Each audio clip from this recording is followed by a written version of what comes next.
Près de 2 mois après les violents incendies qui ont ravagé plusieurs habitations dans le quartier Tchaï, notamment sur les avenues Kissimou et Conrégie, les actions d'assistance se poursuivent en faveur de familles sinistrées. Ce mardi 4 août 2026, l'Organisation nationale Appui aux femmes de Mini et enfants marginalisés à FEDEM, en consortium avec ActionAid et HAA, a remis un important lot de médicaments à la zone de santé d'Ibanda. Cette assistance s'inscrit dans le cadre d'un projet d'urgence financé par Stas Network destiné à améliorer la prise en charge sanitaire des populations affectées par ces incendies. Les médicaments seront répartis dans plusieurs aires de santé, notamment Tchaï, Chidassa, Kabouye et Mamamouilou, où les besoins demeurent importants. Pour Deogracias Pondoumaéché, responsable du portefeuille des urgences au sein d'AFEDEM, cette dotation constitue une composante essentielle du dispositif d'assistance prévu pour le ménage sinistré. Tout au début du projet, nous, on a fait une première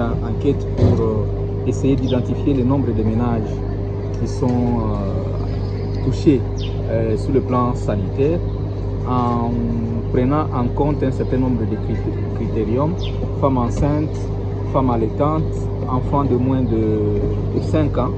Et il y a eu effectivement 300 ménages qui ont présenté, n'est-ce pas, qui ont répondu à ces critères. Et sur une moyenne de 6 personnes par ménage, il faut compter 6 fois 3, ça fait une affaire de 1800 personnes qui sont attendues d'être soignées dans le cadre du lot que l'on apporte à la zone de santé. Mais à part le lot de médicaments, il y a un petit appui qui est accordé également aux aires de santé, aux 4 aires de santé en termes de fonctionnement, mais aussi une petite enveloppe en termes de frais de prise en charge de malades.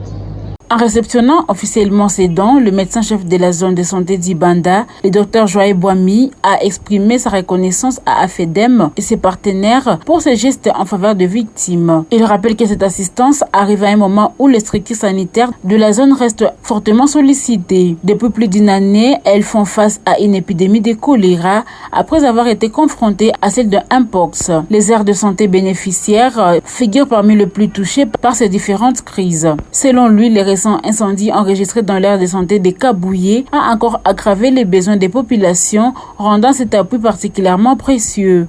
Ces médicaments viennent au bon moment, au moment où notre zone traverse plusieurs crises. Il y a eu une épidémie de choléra qui dure depuis plus d'une année. Après l'épidémie de monkeypox, dont notre zone de santé était l'épicentre, et principalement ces aires de santé là-bas.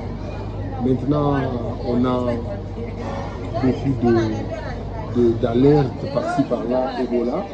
Et il y a eu récemment des cas d'incendie dans l'aire de santé de Kabouye. Et les partenaires ont choisi ce moment pour nous venir en aide, du point de vue de la prise en charge de quelques malades, du point de vue du fonctionnement de quelques structures, mais aussi et surtout de ces grands lots de médicaments dont on nous dote pour venir en aide ces populations-là. Nous remercions sincèrement les partenaires et nous demandons que le partenaire, AFEDEM, transmette nos remerciements le plus sincères à son bailleur. Le médecin-chef des zones a également rassuré qu'un mécanisme rigoureux de suivi sera mis en place en fait de garantir une gestion transparente et une utilisation appropriée de médicaments mis à la disposition des structures sanitaires. À travers cette intervention, AFEDEM, ActionAid et HAA réaffirment leur engagement à soutenir le ménage sinistré et à renforcer les capacités des services de santé confrontés à une succession de crises humanitaires et épidémiques dans la ville de Bukavu. Pour les familles touchées par les incendies, cette assistance représente un soutien supplémentaire sur les chemins de la reconstruction et du retour à une vie normale.